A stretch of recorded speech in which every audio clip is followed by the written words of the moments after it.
தமிழ்ச்சட்ட நேயர்கள் அனைவருக்கும் வணக்கம். இதுவரைக்கும் எங்கள் சேனலை சப்ஸ்கிரைப் பண்ணலைன்னா இமீடியட்டாக சப்ஸ்கிரைப் பண்ணிக்கோங்க. அப்போ தான் நாங்கள் தினம் போடுற வீடியோ உங்களை வந்து அடையும். ஸோ வாங்க நேயர்களே, இன்றைக்கி வீடியோக்குள்ளே நம்ம போகலாம். ஸோ இன்றைக்கி நம்ம ஐபிசி செக்ஷன் 148 அண்ட் தென் 149 ரெண்டு செக்ஷனை பற்றி பார்க்க போகிறோம். ஸோ இது எல்லாமே பப்ளிக் ட்ரான்குவிட்டியில் வருது. பப்ளிக் ட்ரான்குவிட்டினா பொது சேதம் அந்த அன்லாஃபுல் அசம்பிளி இந்த மாதிரி விஷயங்கள்லாம் பண்ணி ஏற்படக்கூடிய விளைவுகளுக்கான செக்ஷன்ஸ் 141 to 160 கொடுத்துருக்காங்க. இன்றைக்கி இந்த ரெண்டு பார்க்க போகிறோம். ஸோ 146 147 ஆல்ரெடி நம்ம ரியாட்டிங்னா என்னென்னு பார்த்தோம். ரியாட்டிங்னா கலவரத்தை உண்டு பண்ணுறது. இதில் டெட்லி வெப்பன் யூஸ் பண்ணால் என்ன, அதுக்கப்புறம் அந்த அசம்பிள் பண்ண ஒவ்வொரு குரூப்புக்கும் என்ன மாதிரியான பனிஷ்மெண்ட், இதுதான் வந்து இதில் சொல்லியிருக்காங்க. ஸோ இந்த டீட்டெயில்ஸை நான் ஒயிட் போர்டில் உங்களுக்கு எக்ஸ்பிளைன் பண்ணுறேன், இன்னும் நல்லா புரியும். ஸோ இன்றைக்கி நம்ம ஐபிசி ரெண்டு செக்ஷனை பார்க்க போகிறோம். ஒன்று வந்து 148 அண்ட் தென் 149. ஸோ ஆல்ரெடி ரியாட்டிங் பற்றி நான் சொல்லியிருக்கேன். இந்த ரியாட்டிங்கில் டெட்லி வெப்பன் யூஸ் பண்ணால் என்ன, அண்ட் தென் வந்து அந்த அசம்பிள் குரூப்புக்கு என்ன பனிஷ்மெண்ட், இதுதான் வந்து இதில் சொல்லியிருக்காங்க. ஸோ நம்ம இப்போது 148 பற்றி பார்ப்போம். ஸோ கலவரம், அதோட டெட்லி வெப்பன், அதாவது ஆயுதம் யூஸ் பண்ணுறது. ஸோ டெட்லி வெப்பன் இதுதான் முக்கியமான பாயிண்ட். இதில் இந்த டெட்லி வெப்பனை யூஸ் பண்ணி நடக்கக்கூடிய பிரச்சனைகள் தான் இதில் முக்கியமான விஷயம்.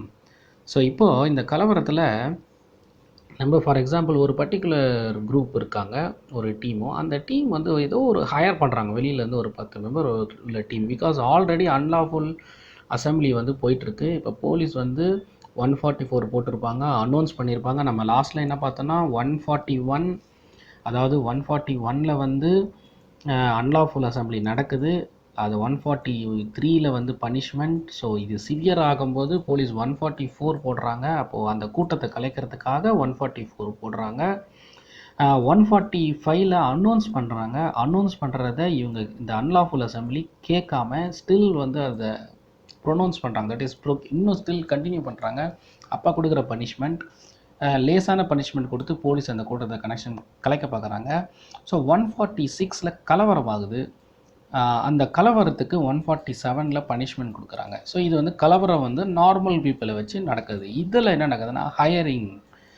ஸோ வெளியிலேருந்து ஆளை ஹையர் பண்ணுறாங்க, ஹையரிங் தி பர்சன்ஸ். அப்போது ஒரு 10 பேர் கொண்ட ஒரு கும்பல் டெட்லி வெப்பன், ஸோ வெப்பன் வச்சுருக்காங்க. அதுதான் முக்கியமான விஷயம். ஒரு கன்று, இப்போது நார்மல் பர்சன்ட்டு ஒரு கத்தி கிடைக்கலாம் மிஞ்சி பண்ண, ஆனால் கன் கிடைக்கிற அளவுக்கு ஒரு டீம் வந்து உள்ளே நுழையிறாங்கன்னா அப்போது அது ஹையர் பண்ண டீமாக தான் இருக்க முடியும். அந்த டீம் ஏற்பட்டக்கூடிய சேதங்கள், விளைவுகள், ஸோ அதை தான் வந்து போலீஸ் தடுக்கிறதுக்காக திரும்பி ஆயுதம் தாக்குறாங்க. இந்த விஷயம் இந்த கலவரத்தில் இருக்கிற இந்த பர்சன், இந்த கலவரம் நடக்குது இல்லையா, அதை தான் இந்த 148 சொல்லியிருக்காங்க. ஆயுதங்கள் ஏந்திய கலவரம், அந்த கலவரத்துக்கு உடந்தையாக யார் இருக்கா, அதை கொண்டு வந்த டீமு யார்.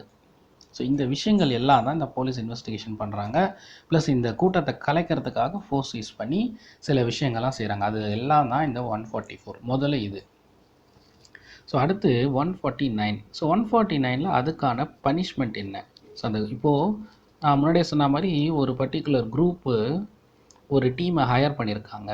அந்த ஹையர் பண்ண டீம் தான் இந்த வெப்பனை வந்து கொண்டு வந்து அந்த கூட்டத்தில் சண்டை போட்டது. ஸோ இப்போது போலீஸ் இன்வெஸ்டிகேஷனில் இந்த குரூப் ஃபஸ்ட்டு யார் இந்த ஹையர் பண்ண டீம், அந்த டீமில் எத்தனை பேர், ஃபார் எக்ஸாம்பிள் 10 மெம்பர்ஸ் இருக்காங்க, இந்த 10 மெம்பர்ஸையும் அரெஸ்ட் பண்ணுவாங்க.